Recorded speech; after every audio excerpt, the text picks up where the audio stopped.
안녕하세요. 저는 홍익대학교에서 교육연극과 연극교육을 가르치는 구민정이라고 합니다. 교육연극은 연극을 예술 그 자체로 공부하는 거라기보다는 교육학과 연극학이 접목되어서 좀 더 실용적으로 널리 쓰일 수 있는 것을 교육연극이라고 합니다. 교육연극을 교과목에 적용해서 학생들이 보다 즐겁게 공부하고 또 공부한 내용을 오래도록 기억하고 공감적으로 소통하고 그 다음에 나아가서 상상력도 넓게 펼쳐갈 수 있는 그런 교수학습 방법으로 이해하는 것도 좋습니다. 연극은 행동으로 의미를 표현하는 예술이에요. 보통 무대 위에 배우들이 여러 가지 몸짓과 소리로 그 연극이 얘기하고자 하는 의미를 표현하잖아요.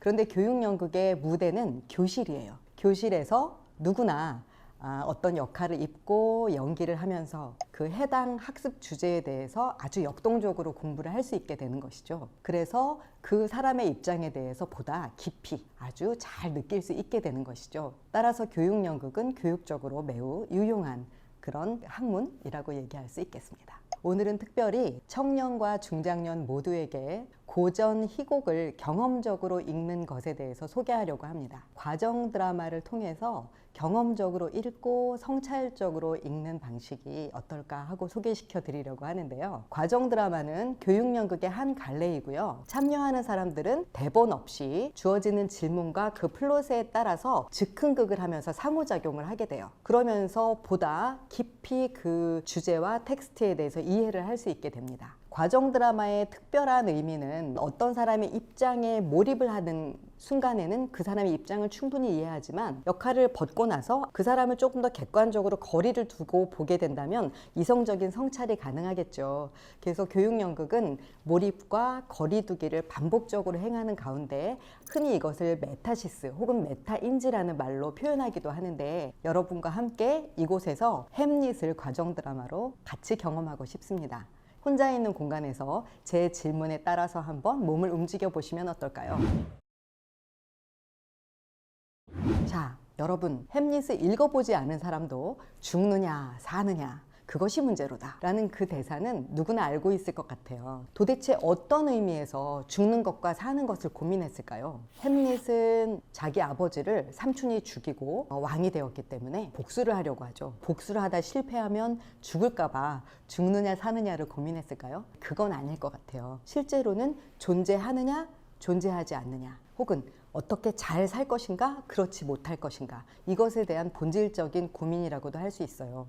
그러니까 햄릿은 다만 목숨이 아까워서 두려워서 그런 고민을 한 것이 아니라 삶에 대한 보다 깊은 고민을 하고 있었다고 볼 수 있는 것이죠. 자, 이제 이러한 햄릿이 고민을 따라서 한번 같이 해보도록 해요. 기억에 대한 얘기에서부터 우리 과정 드라마를 시작해 보도록 해요. 자, 여러분은 살아오면서 어떤 순간을 잊지 않고 기억하고 싶으신가요? 지금 현재 집에서 계시다면 자리에 잠깐 일어나셔서 자기가 기억하고 싶은 어떤 순간의 자기가 되어보세요.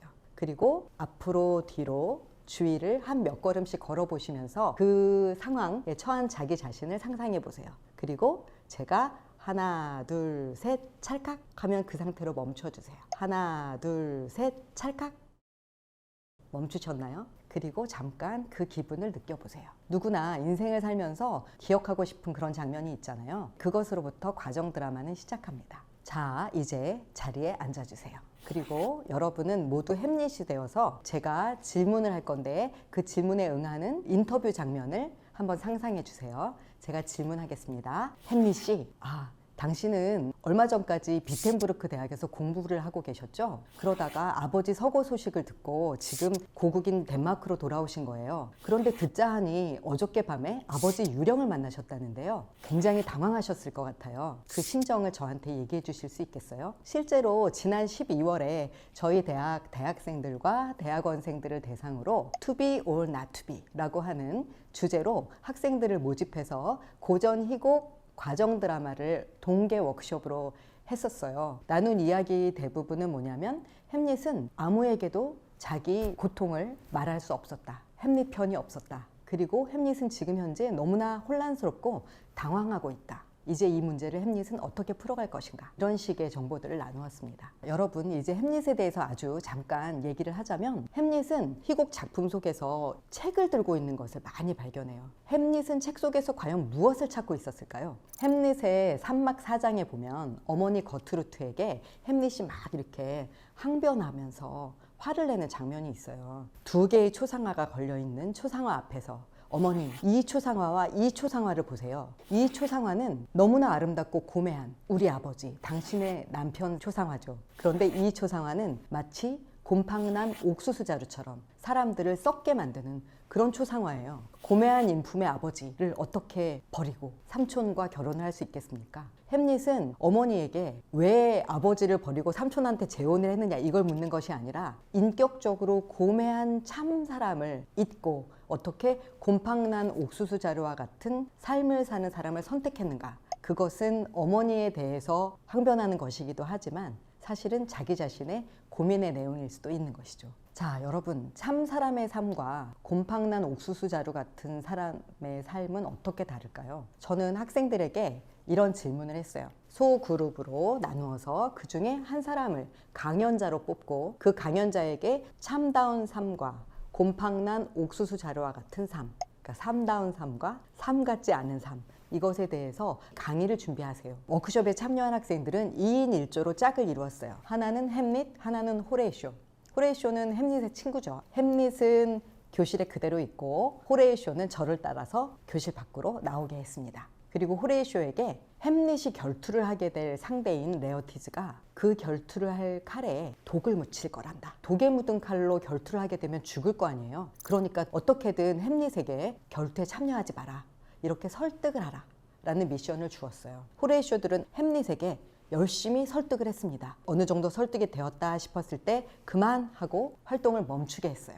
활동을 멈춘 학생들에게 이렇게 말했죠. 자, 여러분 모두는 햄릿입니다. 칼에 독이 묻을 거라는 사실을 알게 된 여러 햄릿들, 여러분은 과연 결투에 참여하시겠습니까? 아니면 결투를 포기하시겠습니까? 만약 여러분에게 제가 그 질문을 한다면 여러분은 어떻게 이동하시겠습니까? 놀랍게도 학생들의 거의 대부분은 결투를 하겠다 쪽으로 움직였어요. 햄릿이라면 그랬을 것 같다는 거죠. 결투를 포기할 햄릿이 아니라는 거예요. 사실상 이 질문에 정답은 없습니다. 그런데 햄릿은 아마도 결투에 응했겠죠. 독 묻은 칼을 맞고 죽음에 이르게 될지라도 이것이 내가 선택한 참다운 삶이야 라는 생각을 아마도 했을 것 같아요. 죽음이 의미하는 것이 아니라 자기가 선택한 것에 대한 책임, 이런 것이 결부가 되었겠죠. 햄릿 이야기를 아버지에 대한 복수를 하는 이야기로 살펴본다면 줄거리를 따라가는 이해에 불과할 거예요. 그런데 햄릿에는 젊은이들이 여러 명 나오거든요. 셰익스피어는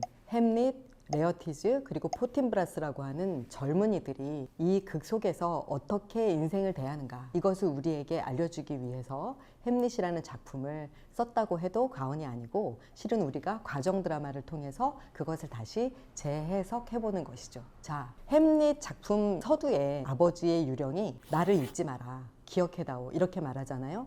햄릿도 죽어가면서 자기 친구 호레이쇼에게 내 이야기를 기억해서 널리 전해주게 라고 부탁해요. 그러면 햄릿의 아버지 유령이나 햄릿은 무엇을 기억해달라고 하는 것일까요? 어떤 이름으로 우리가 그를 기억해야 할까요? 햄릿은 복수의 이야기가 아니라 어떻게 기억될 것인가, 그리고 젊은이들이 어떤 삶을 참다운 삶으로 생각하고 살아갈 것인가에 대한 이야기입니다. 여러분은 어떻게 답하시고 싶어요? 어떻게 기억되고 싶으세요? 저마다 자기가 어떻게 기억되고 싶은지 찾아가는 것, 그것이 어떤 참다운 삶에 대한 성찰, 우리 청년들의 인문학이 아닐까, 그런 생각을 합니다.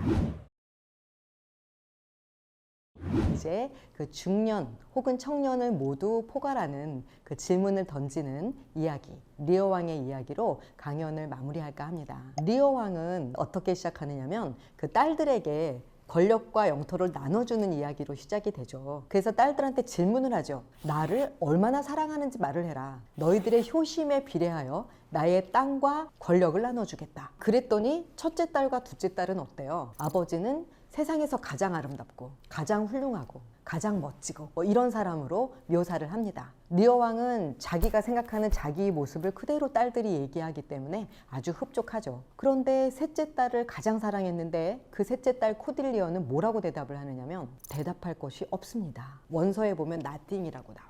아니, 가장 사랑한 코딜리어가 어떻게 그렇게 말을 할 수 있어? 그리고 결국 리어 왕은 화가 나서 셋째 딸에게 그렇게 말하죠. 네가 나에게 아무것도 없다고 얘기해? 그러면 나도 너에게 줄 게 아무것도 없어. 그리고는 코딜리어에게 결혼 신청을 한 프랑스 왕한테 지참금도 없이 추방하듯이 시집을 보내버리죠. 자, 그 후 리어 왕은 어떻게 됐을까요? 첫째 딸, 둘째 딸에게 버림받고 광야를 떠돌게 되죠. 그 와중에 리어는 이렇게 말해요. 여기 있는 이 리어는 내가 아니야. 어떻게 리어가 이럴 수 있지? 자, 내가 누구인지 말해줄 사람 누구 없어? 라고 대사를 말해요. 거의 울부짖죠. 처음에 딸들에게 사랑을 고백해봐 라고 할 때는 어때요? 아주 자신감에 가득 차서 자기가 어떤 사람인지에 대한 답을 알고 있어요. 그런데 모든 것을 잃고 나서 광야를 헤매면서 그때는 내가 누구인지 말해달라고 말을 하죠. 자기가 누군지 모르는 거예요. 내가 누구인지 누가 말해줄 수 있겠습니까? 그런데 리어 왕이 사실 그 답을 모르고 한 말일까요? 리어 왕은 사랑하는 딸 코딜리어도 잃고 그 영토와 권력과 그 모든 것과 혹은 사랑한다고 고백했던 딸들로부터 버림을 받고 나서야 인생이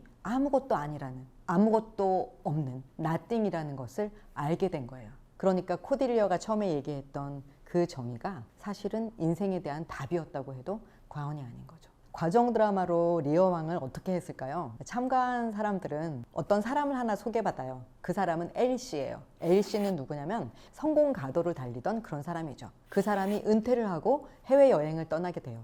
그렇게 과정 드라마를 시작하는데 어떻게 하다가 이 사람이 무인도에 표류를 하게 돼요. 그 과정 드라마 중에 사람들은 인생을 살면서 꼭 필요한 가치 내지는 재화 이런 것은 무엇일까를 적게 돼요. 그 적은 종이를 주머니에 넣고 여행을 떠나게 되거든요. 무인도에 표류한 엘씨는 눈도 안 보이고 기억도 상실하게 돼요. 그래서 가지고 있던 그 가치, 마치 화폐와도 같은 그 가치를 다 내던지게 됩니다. 엘씨에게 한 가지 기억을 되찾는 방법으로 여기 낭떠러지에서 떨어지는 방법을 제안하겠습니다. 여기서 용감하게 뛰어내린다면 여러분은 한 가지 기억은 찾을 수 있어요. 그리고 참여한 사람들에게 뛰어내리라고 해요. 그 사람들이 모든 기억을 상실한 다음에 자기 자신이 누구인지 한 문장을 쓰게 하는 그런 경험을 하게 되는데요. 그때 사람들은 굉장히 고민을 하죠. 나를 무엇으로 정의할 것인가에 대해서. 리어 왕 작품에는 리어 왕을 늘 수행하는 바보가 하나 나와요. 근데 그 어릿광대가 이런 대사를 해요. 아무것도 없는 것을 이용할 방법은 없을까요? 아무것도 없다라고 하는 것을 깨달은 후에 우리는 어떤 인생을 살 수 있을까요? 최근에 제가 영화를 한 편 봤는데요. 리빙이라는 영화예요. 일본의 아키라라고 하는 유명한 감독이 굉장히 오래전에 만든 건데 영국에서 다시 리메이크를 해서 아주 멋진 작품으로 만들었어요. 거기에는 주인공이 한 명 나와요. 윌리엄스라는 런던 시청 공무원이에요. 근데 평생을 출퇴근을 똑같이 반복하는 거죠. 같은 시간에 기차를 타고 출근하고 퇴근하고 출근하고 퇴근하고 공무원들이 시민들이 민원을 제기해 오면 자기 부서 일이 아니라고 계속해서 이렇게 돌리거든요. 이 사람이 하는 일은 보류 상태를 계속 만들어요. 그러면서 어떤 뭐랄까 일상을 그냥 유지하는 거죠. 그런데 이 사람이 어느 날 시한부 판정을 받게 돼요. 암 선고를 받으면서 당신에게는 6개월밖에 인생이 남지 않았습니다. 물론 이런 시한부라고 하는 설정은 아주 흔하잖아요. 그런데 이 윌리엄스는 어떻게 인생을 마감하게 될까요? 윌리엄스는 처음에 자기가 저축해 놓은 돈의 한 반 정도를 꺼내서 탕진을 하고 싶어요. 한 번도 그런 삶을 산 적이 없거든요. 그런데 그것도 자기한테는 흡족함을 주지 못해요. 그러다가 길거리에서 해리스라고 하는 여직원을 만나게 되는데 그 여직원이 다른 직장으로 이직을 했어요. 레스토랑의 어떤 웨이트리스 같은 그런 거예요. 그런데 인생을 너무 즐겁게 사는 거예요. 그리고 같이 저녁 식사를 하게 되는데 어떤 작은 것에도 굉장히 그 즐거워하는 그런 모습을 보게 되죠. 중요한 것은 그러면서 윌리엄스가 깨달은 것이 있다는 거예요. 뭐냐 하면 하루가 굉장히 중요하다는 거. 그래서 윌리엄스는 다시 사무실로 돌아갑니다. 그동안은 사무실 계속 결근하고 있었거든요. 사무실로 돌아가서 무엇을 찾느냐면 보류시켜 놓았던 어떤 서류를 꺼내요. 서류의 내용은 뭐냐면 동네 아주머니들이 자기 아이들이 뛰어놀기에 너무 위험한 웅덩이가 있으니 그것을 조금 메워서 거기를 놀이터로 만들어주세요 라고 하는 민원이었어요. 이 사람은 시한부 남은 인생을 그 놀이터를 완성시키는 것에 올인을 하는 거예요. 완성된 놀이터의 그네에 앉아서 추운 날이었어요. 그네를 타면서 시간을 보내다가 그 자리에서 눈을 감습니다. 사람들은 그렇게 눈 감은 윌리엄스를 아주 좋은 사람으로 기억하죠. 그리고 윌리엄스의 마지막 장면을 본 사람은 그의 입가에 미소가 돌았다라고 얘기해요. 인생이 아무것도 아니라는 것을 깨닫고 난 이후에 어떻게 삶을 살아갈 것인가. 윌리엄스가 우리에게 보여주듯이 리어 왕의 질문을 다시 한번 우리한테 해볼까요? 내가 누구인지 말해줄 사람 누구인가요? 혹은 햄릿의 질문, 혹은 햄릿의 당부를 다시 떠올려 볼까요? 나를 잊지 말고 기억해 주세요. 이 이야기를 펼쳐가 주세요. 자, 여러분은 어떻게 기억되고 싶으십니까? 어쩌면 리어 왕의 이야기는 은퇴한 노년의 이야기라기보다는 청년과 노년 모두를 포함해서 어떻게 인생이 아무것도 아니라고 하는 것을 알아갈 것인가, 그리고 그것을 안 이후에 삶을 어떻게 이어갈 것인가, 그리고 어떤 이름으로 기억될 것인가, 이렇게 이어지는 것이라고도 볼 수 있을 것 같아요. 그래서 청년과 중장년 모두에게 함께 성찰적으로 혹은 경험적으로 고전 희곡을 읽는 것을 통해서 인문학적인 사유를 할 수 있는 기회를 우리에게 주는 것 같습니다. 제 이야기는 여기까지입니다. 감사합니다.